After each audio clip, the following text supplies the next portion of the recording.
Hi, my name is Luke Edward, and I've been a decorative painter for 30 years. I have a retail shop in Daphne, Alabama, where I sell furniture, but I also do a lot of commercial work or custom work for clients that want something changed or different.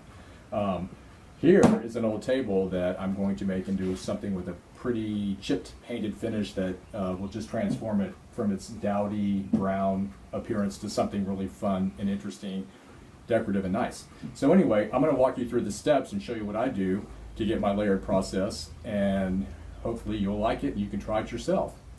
I don't use chalk paint. I find it to be very, very expensive because of the volume of work I do.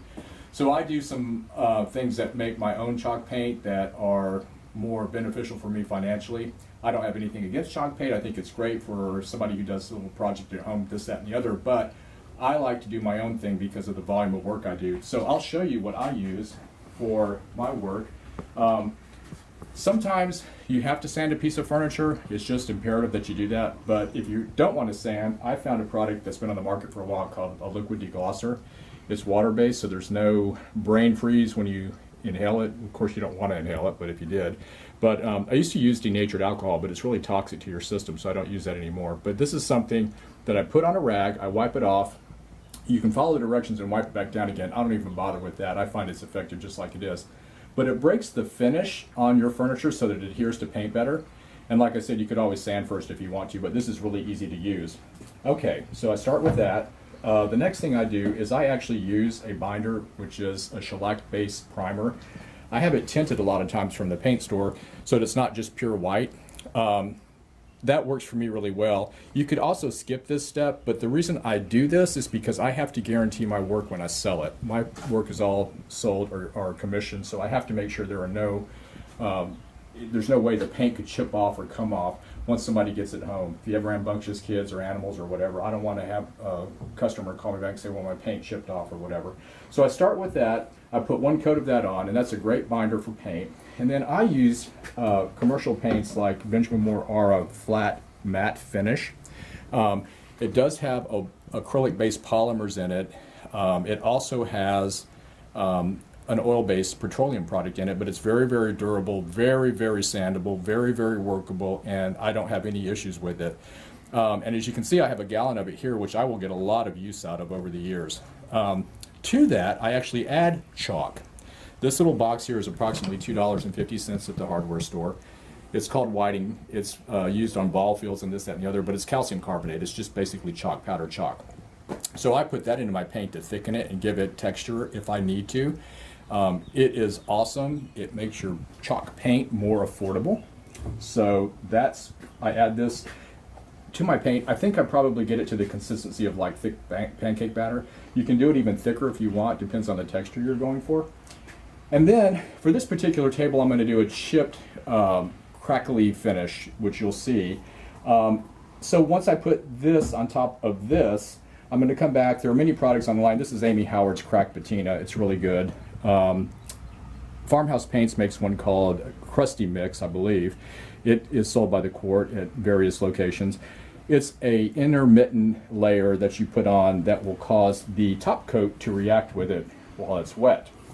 In addition to this, I'll also use a Modern Masters Crackle at random to give me spots of excessive cracking or flaking paint. It's just a different thing I use. I went to decorative art school back in the 90s, or late 80s, early 90s. I took lessons from Joanne Day in San Francisco. She was one of the premier teachers of faux finishes and things like that. And what I liked about her was she was old school. She taught you the chemistry of paint and how to put things together, how to figure it out. And I find that really interesting. It's always kept me interested in this business. I love it. So after that's done, we're going to apply our top coat here, which is going to be the final finish with the chipped, this darker finish showing underneath. This, by the way, is called Iron Gate. It's a Benjamin Moore color. And this is called Elmira White, which is a Benjamin Moore color. But the other advantage to using this kind of paint over chalk to me is that your palette is limitless with colors. You're not limited to 30 or 40 off of a palette that you buy from the chalk people. So, I mean, I just like it because it's more versatile for me. And I do more commercial painting than I do just, projects at home. So anyway, I think you'll like. You can also buy this by the quart, so that saves you money too. It's a lot cheaper than chalk paint. So that's my little formula. That's what I do. And then at the very end, I don't wax because I find wax to be tacky and unstable sometimes, so I use dead flat varnish to get that chalky look. And this is a Modern Masters product also. It's water-based, it's easy to use. They also make it in an outdoor finish, which you'll find useful for things like flower pots and things like that you're going to leave outdoors or under a covered surface. So, having said all that, I will start on my project. As I said, I'm not going to sand this. I'm just going to take, and I'm blind so I put on my glasses. I'm going to take my liquid deglosser and a cotton rag, and I'm going to wipe this down to break that sanding sealer that the manufacturer puts on it that's so shiny and smooth, because I want my paint to really stick to this. So, and I don't measure, I just pour, you know, who has time to measure? So, take my rag, run this on, and as you do it, you'll find once it starts to lift that surface or break that surface, it gets tacky and sticky, and you'll see that it's working. So I put that big blob on there. I'm going to do the sides. You can see it's removing smoke or dirt or something like that. Furniture polish. I mean, another thing, an old-fashioned thing that my great-grandmother taught me was she used to wipe down antiques with plain water and ammonia. But I don't know how that how that works with your finish if you have a delicate piece of furniture. So I'm going to wipe this all down, get it going, so that you have a wonderful surface to work on that is free from dirt and smoke and all those different things. As you can see, I poured this out one time. You get a lot of mileage out of it. If you're in a hurry, you can put a fan on this. I can feel it starting to get tacky already, which means that it's activating the sanding sealer and opening it up and making it around the piece. I am done. So for the drawer. Another thing you want to do at this point too is I'm going to take this hardware off because I don't want to use it. I want to use something more up to date and current. So I'll fill these holes, which I would do with a spackle or something like that, and get them, smooth and ready to go. So now is the time you want to do that before you put your, can't get my screwdriver in the groove. Take this off. I save these things. Sometimes I might use them in another project, but I don't ever throw anything away. I try to be as green as possible, so waste not, want not. So anyway, I've wiped this down. Now's the time when I would come back with some spackle. This is patch and paint, which works really fine. So you can also put a little wood dowel in there if you want to, which is the old-fashioned way, and glue it with wood glue. This dries pretty fast and it's pretty hard once it's got paint applied over it. Might have to go with 2 passes. Smush it in there. And I like to use a metal, plastic spatula sometimes, or palette knife, because it doesn't scratch your wood, just in case you're doing a really fine piece. So that would be that step right there. All right, so got everything wiped down. It's tacky. You can feel it. It feels sticky. That means I've opened up the sanding sealer and I'm ready to go. So I'll probably wait about 5 or 10 minutes for this to totally dry, and I can put a fan on it if I want to get that going. But set this aside. I have a pet peeve about painting furniture or anything decorative, and that is always make sure your inside is clean and done. If you're refinishing an old dresser or something like that and the drawers are stained on the inside, clean them up. Nobody wants somebody's old scrunchy mess that's left behind. It just makes your piece a lot more interesting and better, and somebody's going to want to purchase it if it's clean. If it's got stains and things like that, they wonder where it's been. Nobody really wants that. So anyway, the reason I'm saying that is because where I'd start with this is I would turn it over. This is just a pet peeve. You can skip this step if you want, but I paint all my edges on the bottom just so it's neat and there's no paint running down and dripping and all that. And it just makes it finished looking in the best. It's more professional, I guess, is what I'm trying to tell you. So I'm going to take this, a cheap Chinese hog bristle chip brush, and I'm going to apply this tinted shellac-based primer. It's alcohol-based, so you might want ventilation or something like that. I guess my brain's fried after all these years and I don't smell it anymore. Or you can put a fan on to kind of move the air. But it is shellac-based, and you want to stir it up and keep it stirred up while you're processing your piece of furniture so that it doesn't settle. And I've had this tinted, I think, to Elmira white, which is what I'm going to put on the top. And it doesn't turn out exactly right, but it's better than just a white finish. So anyway, I do all my points that are hard to reach from the bottom.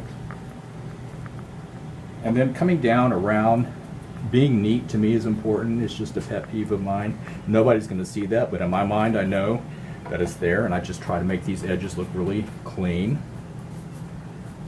If I get little drips, I take them off, you know. So if you're, you know, especially when I'm delivering furniture to people that I've done and they might see the bottom, I just want them to think that I took time to do it professionally and put a pretty nice edge on it so that it's not hillbilly looking, so to speak. So not that there's anything wrong with hillbillies, but you know, anyway. So I'm going to do this all around my piece of furniture. One coat is sufficient. If you have little holidays or whatever, it doesn't really matter.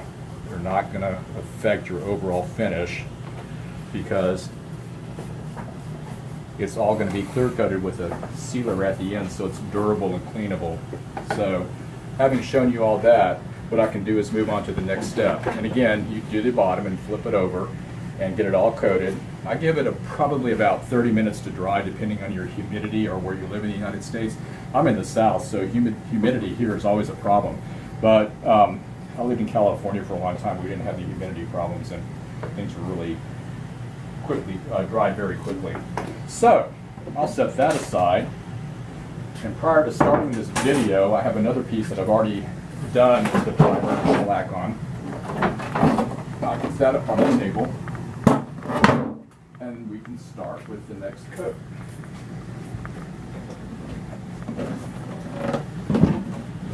So again, I'm going to start on the bottom. Even though I may not put my finish on the bottom, I still don't want that primer showing up. My overall finish, my cracked finish that I'm going for. So let's see, I need another chip brush. So, stick and stir this up. Go in circles here. As you can tell, I've used this paint a lot. It has a great consistency. It's all, by the way, they call this a latex. There's no more latex in paint like this. If you use a really better quality paint, you're not going to have the rubber in it that used to be such an issue that would peel off or bubble.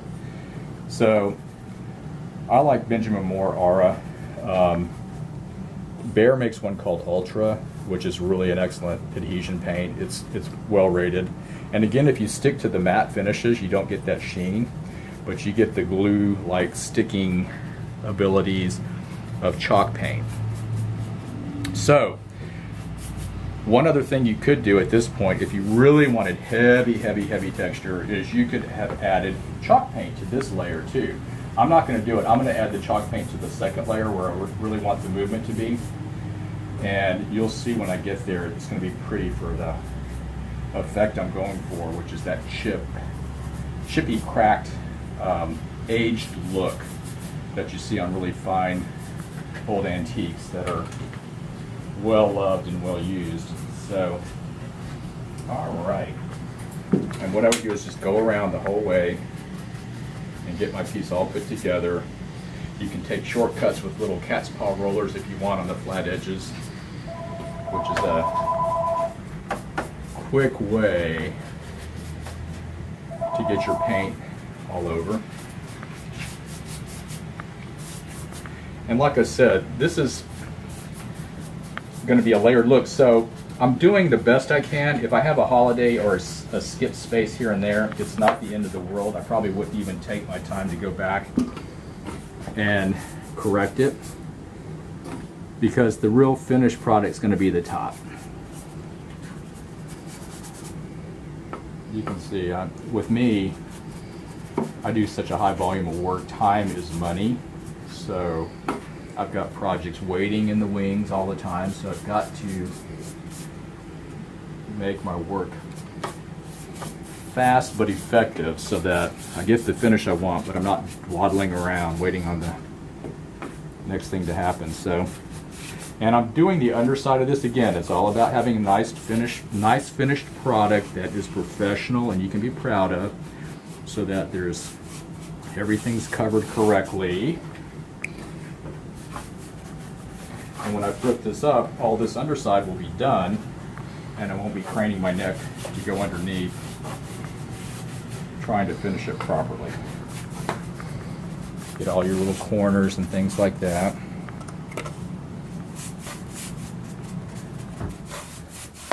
And you can see that you get really, really good coverage from this with even one coat. If I were to use a Purdy brush, that's P-U-R-D-Y brush, that's nylon or whatever, you get an even better coat. But you know what?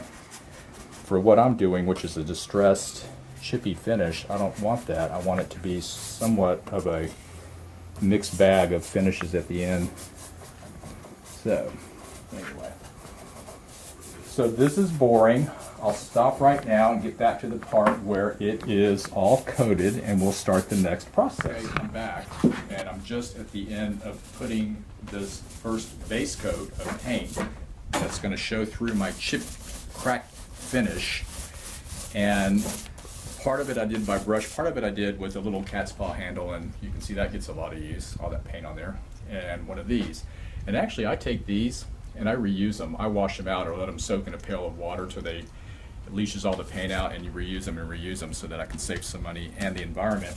But they go a long, long way, and you get a lot of miles out of them. So anyway, this is the Iron Gate color, Benjamin Moore Aura, which is going to be my base coat for my cracked, chipped finish. I can't say that right. I must have something wrong with my tongue today. But anyway, this is going to show through in intermittent spots underneath the top coat. So that's where we are. I'm going to let this dry for about 30 minutes, and then we'll go to the next process.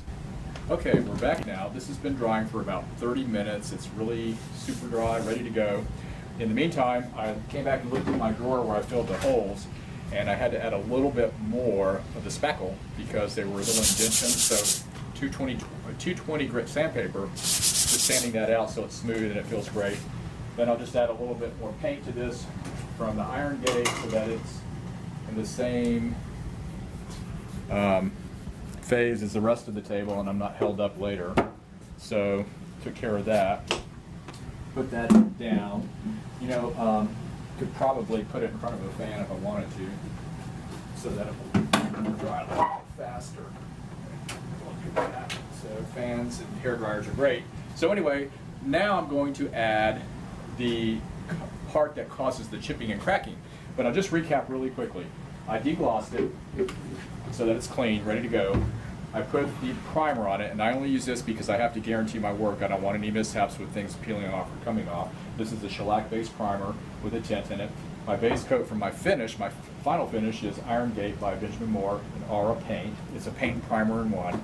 And so that's dried, and so now I'm going to go to the part where we get into the faux business, and that's adding the cracked patina. Today I'm going to use Amy Howard's, which is cracked patina, is what she calls it. And she's got her own videos too where she shows you how to use it, which are really, really great and interesting. So anyway, big fan of Amy Howard. So I will tell you now what we're going to do. I'm going to decant some of this because the hole's so little, and I'm going to brush it and roll it. And it looks like, I guess, maple syrup. I don't know. It's kind of gross, but it works. So, and on this, instead of using a chip brush, because they tend to shed sometimes, I'm going to use a real Purdy brush so that I get a pretty good coverage. Now, you know, you have to work with this stuff because it will drip and it drags. I mean, it's not an easy product to apply, but you can feel it. It's almost like painting on sandpaper by the time you add it to this.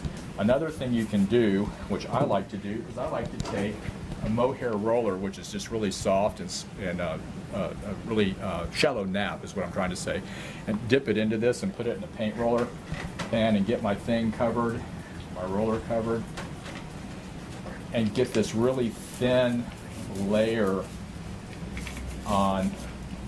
I don't want this real heavy. It will have a tendency to drip if you don't stay on top of it when it's horizontal like this.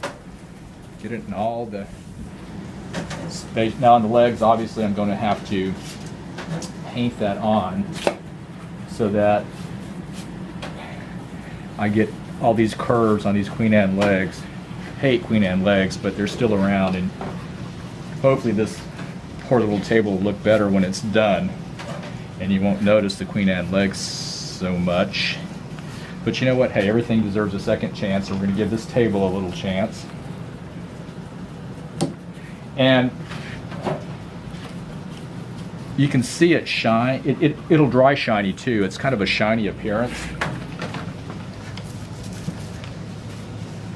There's a holiday where I didn't get my iron gate. Doesn't matter. It's not going to show up. This stuff is really sticky. Anyway, it doesn't matter where I put it. It's gonna. You can reactivate it when you come back. Brush it on, roll it out.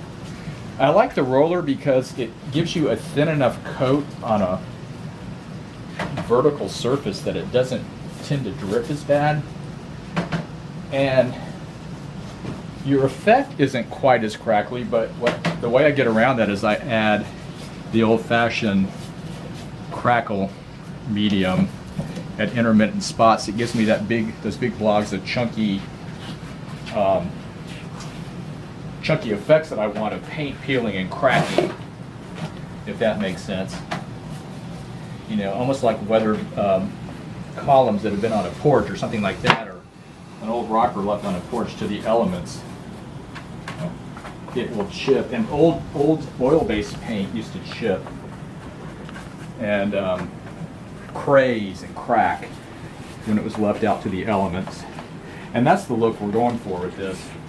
But I think it's really pretty when you put it in a traditional or formal setting, or even a coastal setting or a shabby chic setting or whatever.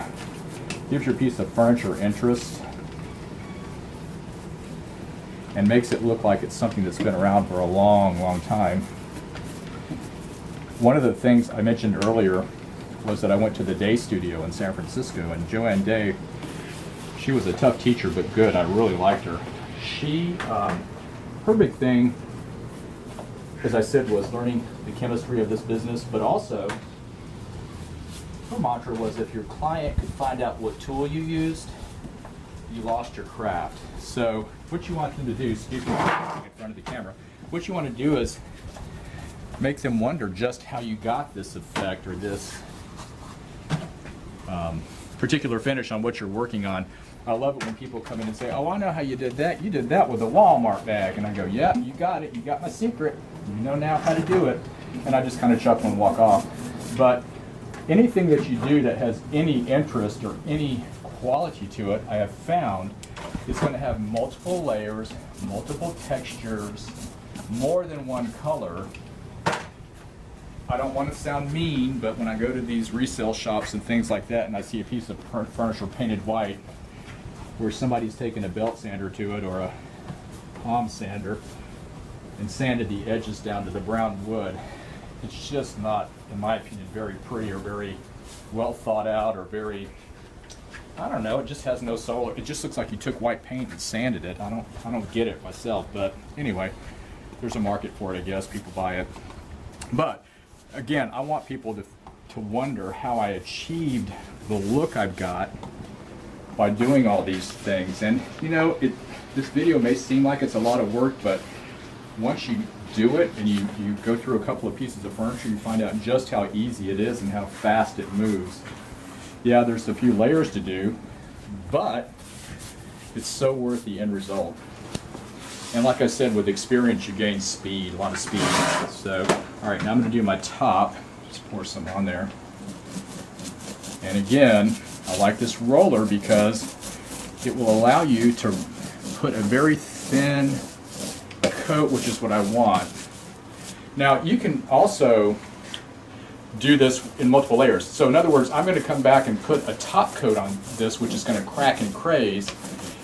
You could do that, and instead of finishing it off with a sealer, you could add yet another color for another layered effect, so it looks like the table's been painted many times over the years. And that's really pretty too and interesting. It's a really neat effect. I'm going to roll this under here. I didn't put any on the underside. It's painted, but the effect's not going to really show up. So let me see if I can find a spot here where, I don't know if you can zero in on this right here, but you see where it starts to get heavy and thick, and here, right here, where it's starting to drip. That's not really an issue.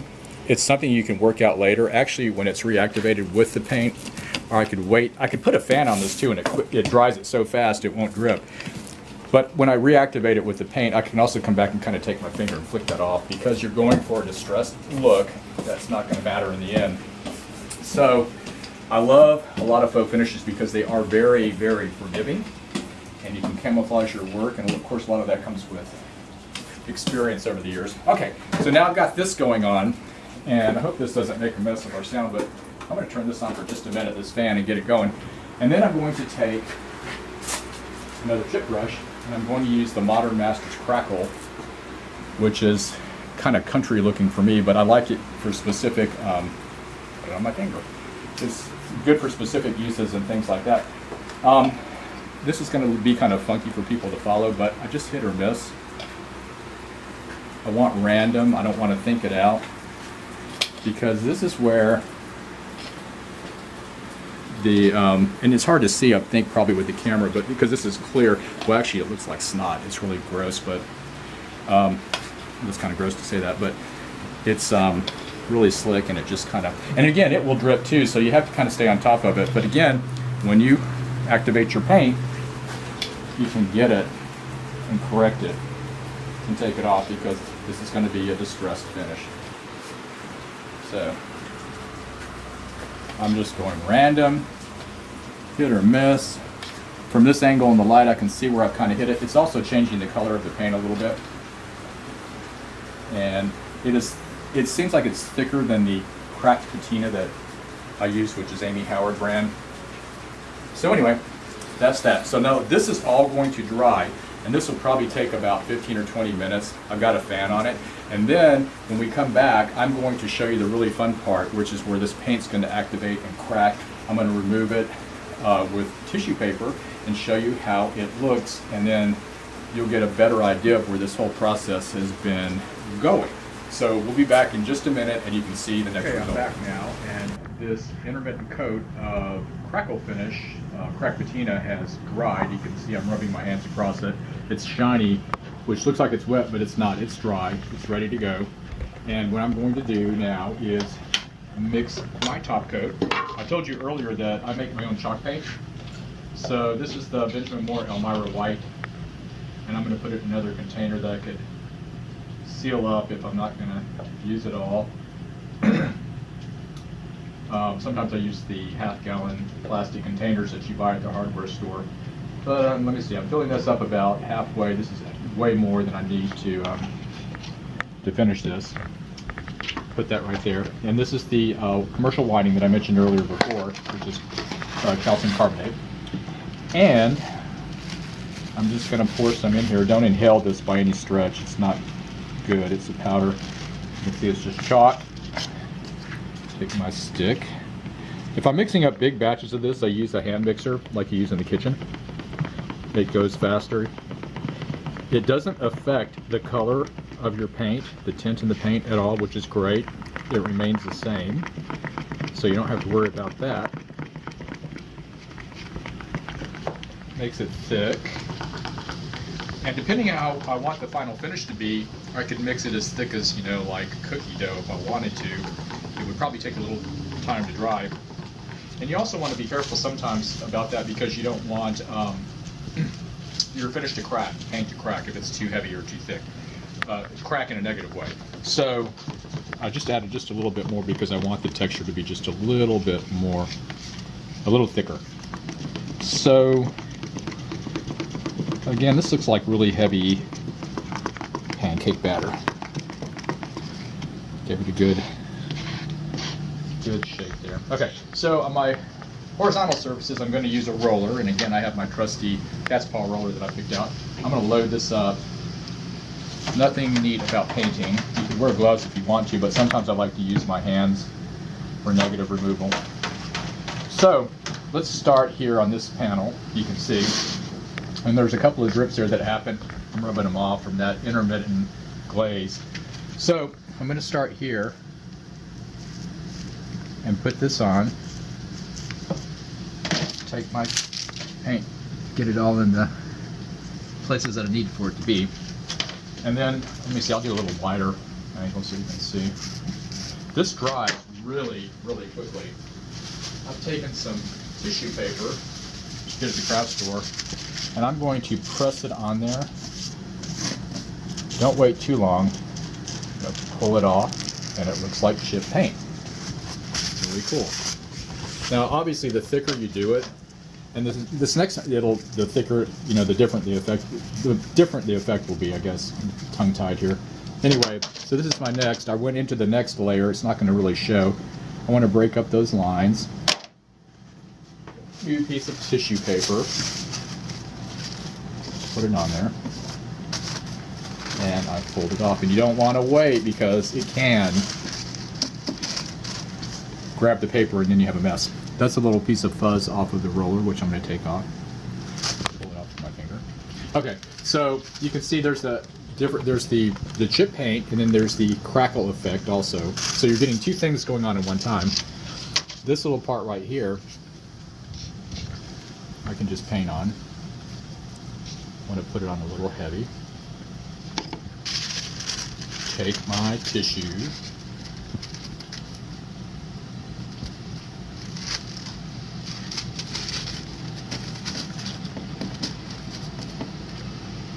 Let it absorb some. Obviously the brush puts it on a little bit heavier. There you go. So you have to be, can you see that? Put some paint in there.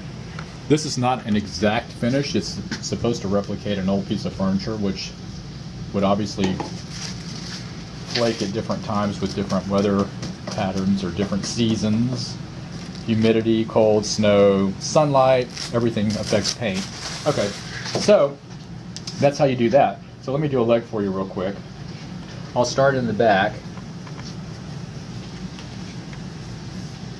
Come all the way up. And I will do this in warp speed because you've got to move fast with this. And again, I've got almost 30 years of experience in doing this, so I don't sweat the effects of it. Let me get another piece of paper that's new. Take it on the most obvious part, which is the front, so I get the prettiest effect there. And I will pull it off. Right here, I'm not really happy with that, so I'm going to add a little bit.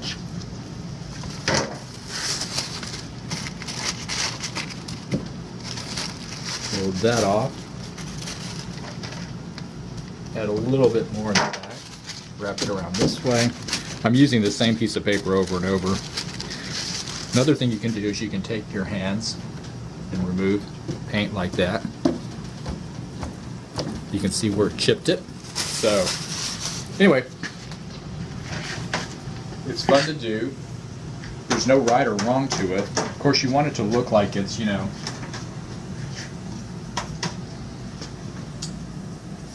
a natural effect. I'm going to go under here. I missed a spot there. I'm going to go back. Start across here. I'm picking my sections so I don't get too far ahead of myself, because once this dries, you kind of have to start over again. It's hard to drop the brush. It's kind of hard to reactivate. So pull that off there.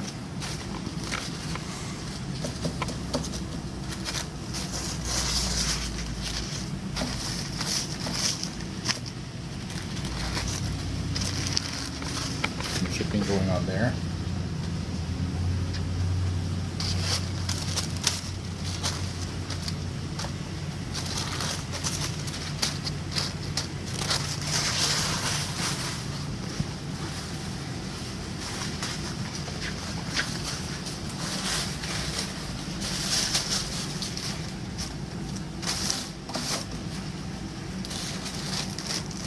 I've got an air conditioner behind me here that's blowing cold air, so it dries it faster.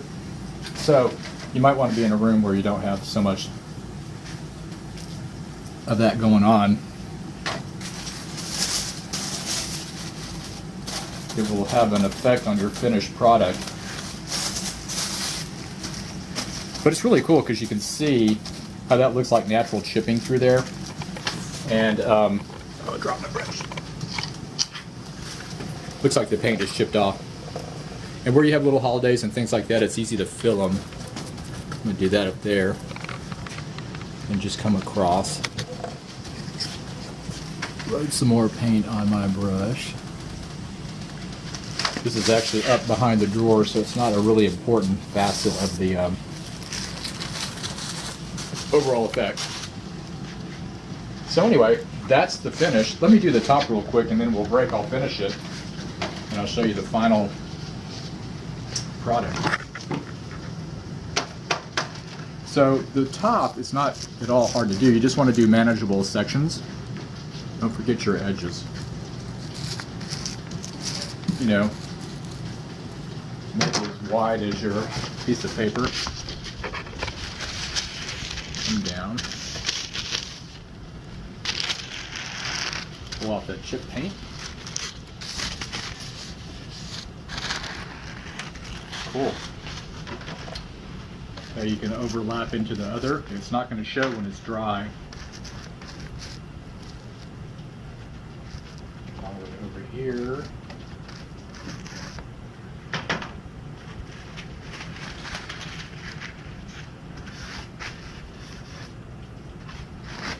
Pull it off. Chip that paint.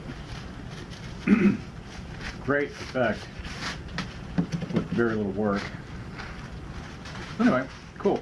Now, again, I mentioned earlier, you could do multiple colors. You could stop here, go to the, or you could finish this whole thing, cover it over completely like we're doing. Go to the next phase, which would be to add more of the crackle mix, add another color, and you're going to have another color pull through, and you get what would be probably 3 colors showing, which is kind of cool. The more you do, the more interesting it is, and the more authentic your piece will look in the end. I just tore that paper. So I made a little mark there that I don't like. You can see where it's cloudy in the paint, so I'm not going to panic. Cover over it. Like I said, very forgiving finish.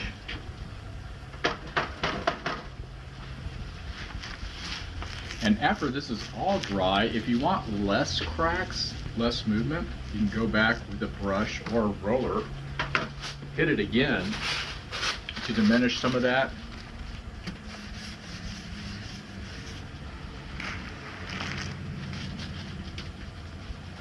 And use your own judgment as to what you think looks like the real deal.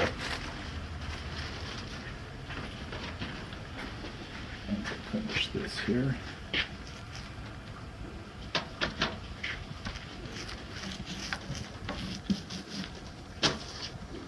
You just have to have fun with all your projects so that they turn out the way you want. Don't stress the small things because there's usually always a remedy to fix things if you're unhappy with it. I never panic. Used to, but I don't anymore. So anyway, so there's a glob there I don't like. Pull it off. There you go. So that's the cracked effect we're going for. And then there's one more step, not including the top coat, which protects it, that will show you what it looks like when it's over and done.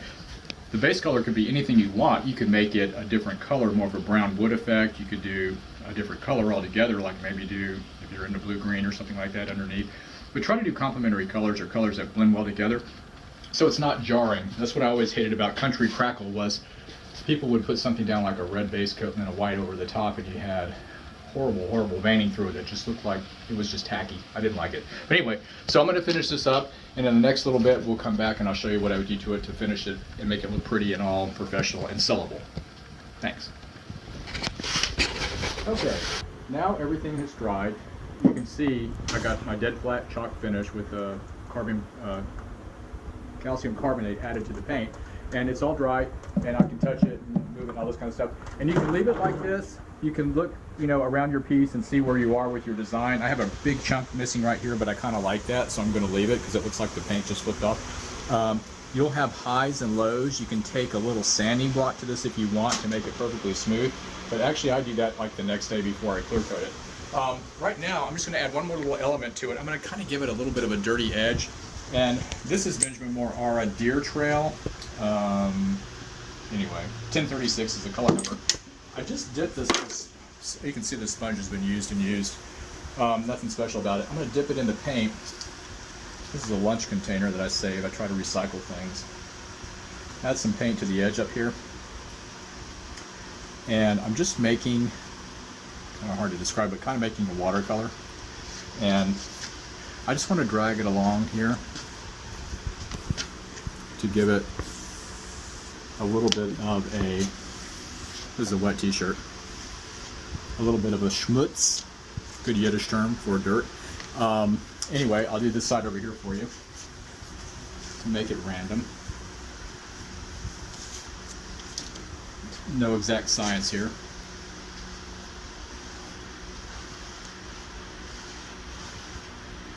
So just, you know, another element of the design. You want to stick to your edges maybe, around the bottom of the feet, you know, over here where it would come down. Very light touch. Edge here, where the drawer is. You can add some spaces like this if you want. Hey y'all. That's Tony. He's one of the people who work in the store, and he didn't know we were filming, so he's walked in the back door. Say hi, Tony, and Hey. scoot around. You'll be on YouTube. Oh my God.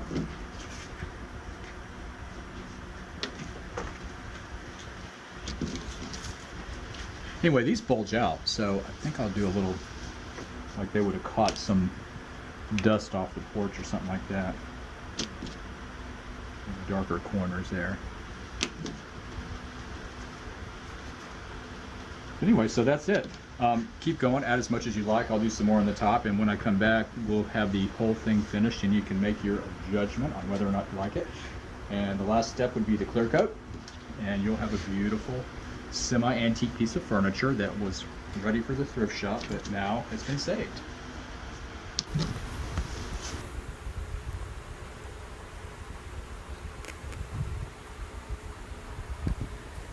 Okay, as you can see, I've got the two tables here together. I've got the beginning table and the table that has a new finish on it. As you can tell, it's a big transformation. This one will be done just like that one. The next step would be, now that I've done my watercolor and my schmutz and all that, the next step would be to put this water-based clear coat on it. It's matte also. It's by Modern Masters. You can see it's kind of cloudy, like milky looking, but it dries clear. Dries very, very fast.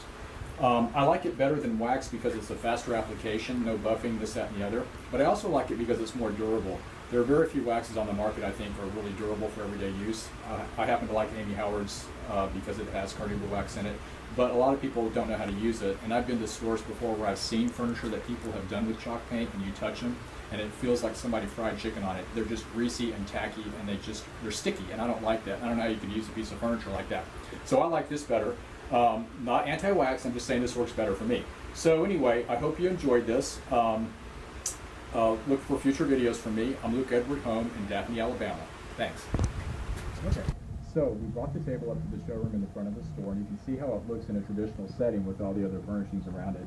It fits in pretty modestly, I guess, with anything you could put it with. This is a transitional console, wicker rattan chairs, sort of a beachy scene. Remove these, it looks great. I think it's just a wonderful choice for a finish if you want to mix things up. Look for me in future videos, and I'll give you more techniques and more tips about other things that we're going to do. I'm Luke Edward in Daphne, Alabama with Luke Edward Home.